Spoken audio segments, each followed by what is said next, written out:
primary goal was, of course, student achievement in every teacher's mind.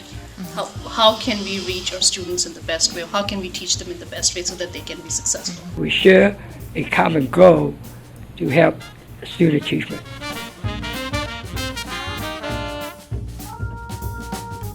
I think most people become teachers because they want to make an impact on students. And I think ultimately that was the goal of this particular program. So we want to make a difference for kids. We want our kids to be 21st century learners. We want them to be ready for the future. And we want to make sure that every child has what he or she needs to be successful.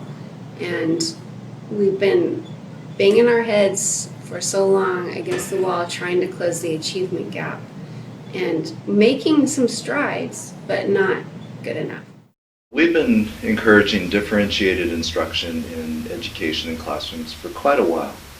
And I think that's almost an impossible task to ask of our teachers today, because they haven't had the tools to actually do that.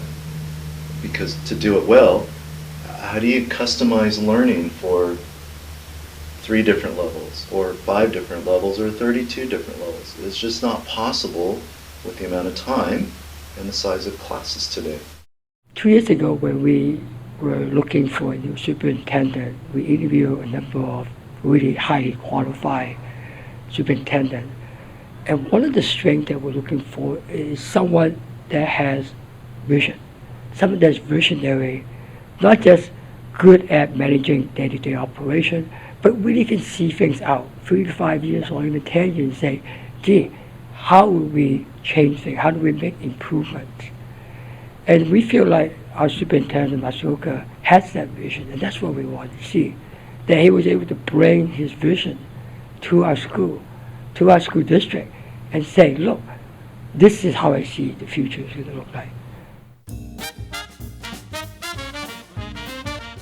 So if I was a professional graphic artist, I would have created a TED Talk and scripted this thing and recorded it, and I just, I don't have those skills, but what I could do is I could take a bunch of Sharpie pens and blank pieces of paper, and I'd call it a cartoon strip of the vision of 21st century learning.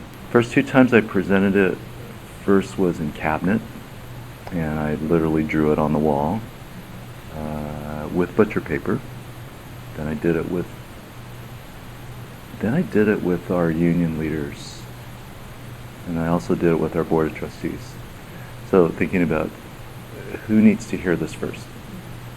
So I presented it to, in a sense, the leaders of the school district. He saw this vision where we could get to the point of providing our staff members with opportunities to collaborate, opportunities to grow up professionally, and more importantly, opportunities to develop and reconfigure how instruction is delivered so that the students can be empowered to be the individual learners that they are and to capture that excitement about learning. I was presenting a vision of what could be in the future without the detailed roadmap, but the question was, do you want to go there? To the governing board, do you want us to create schools that look like this? To the union, do you want to be part of designing classrooms and schools that are going to look different? I went back to the agrarian stage of society, which honestly lasted for thousands of years. And I put a transition point about 1850, but it's when we started learning how to mass produce things. And the one relic that we have from that era is we have a school calendar tied to farming so that we have summers off, which is really not very good for kids learning. But that's what we have. Try to change that and you'll go look for a new job. Then we get to this industrial stage of society that we've been in for quite a while. And what that era gave us is assembly line, creation of cars, all kinds of things. It's a sequential approach, so things go down this conveyor belt and we build things. And here's a really important thing. Uniform application of time means that we put a process in place and you spend X minutes on this step, X minutes on this step, And the initial designers of education were the industrialists of the 1900s, 1910, 1920. I put 1990 as approximate change point when we start shifting towards the information age. And this is talking about, for an individual, is you have direct access to information. Because of this, the nature of work has changed a lot. And so today, the jobs of where you just go to a job and do something that's routine, like building something, a lot of those jobs have disappeared. You have to learn how to manipulate information and process data. If you look at that sort of landscape of human history, our schools are still in this industrial stage. We're trying to do the information stage, but that's a hard transition because we've been wired to do this now for at least 100 years. And it's a paradigm that needs to change, forces are happening, but it's been a slow process. When our superintendent first brought this blended learning to our board back in January 2012, we were all very enthusiastic, looking at, wow, here's a chance to really make a big change.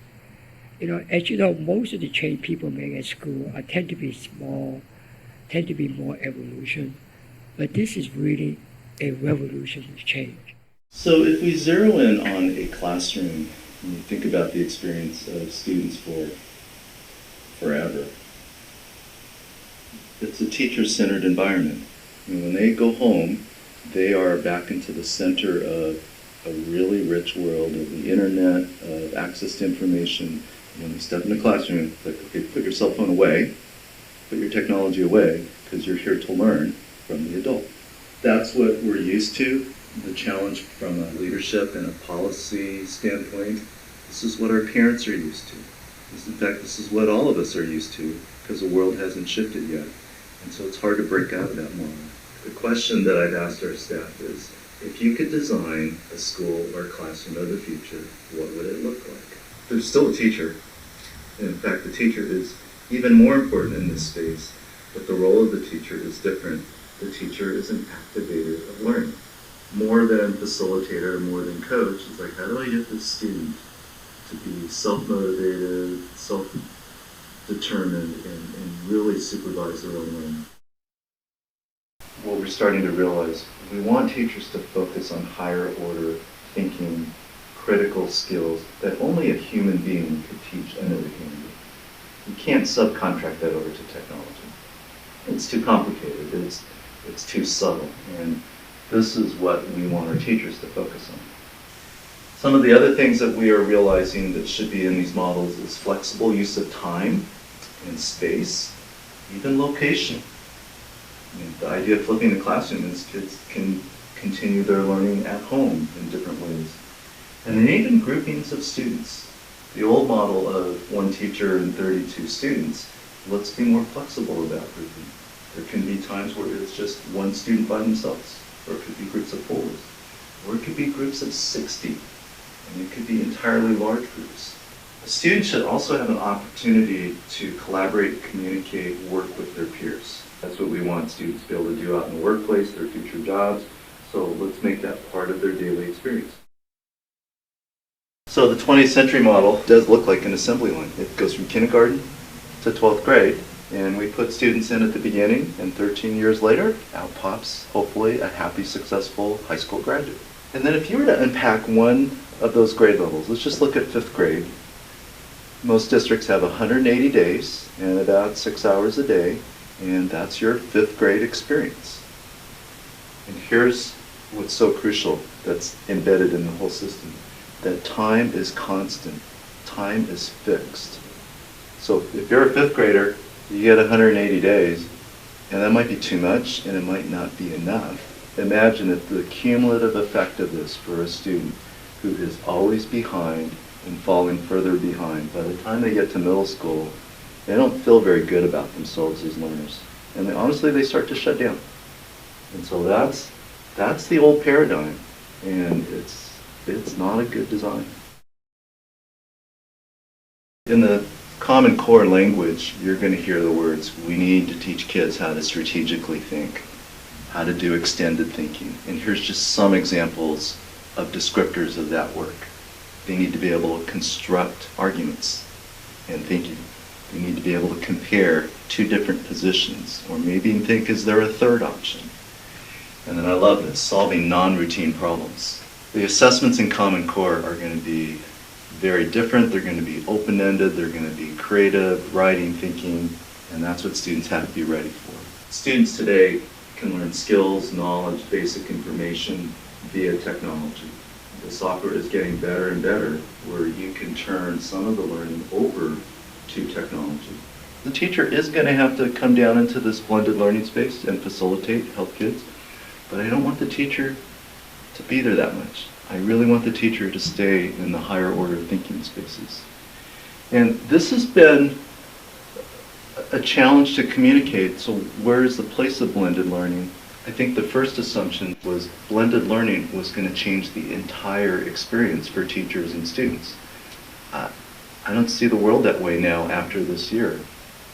The blended learning is going to help with the lower level skills to free the teacher so they can work on the higher order skills. I'm so excited about presenting this to our teachers because it's going to help them make sense of their world, whether they're in a blended learning environment or thinking about going to one. Our leadership team had to be in on the vision. So yeah, it was creating a picture of what could be, but without telling them exactly how to get there. We shared it with the board, and they liked what he had to say. All the board members were very open to the idea. They think this will work. But obviously we had a lot of questions, you know. How do we figure out the logistics, right? How are parents going to react to it? You know, how are teachers going to react?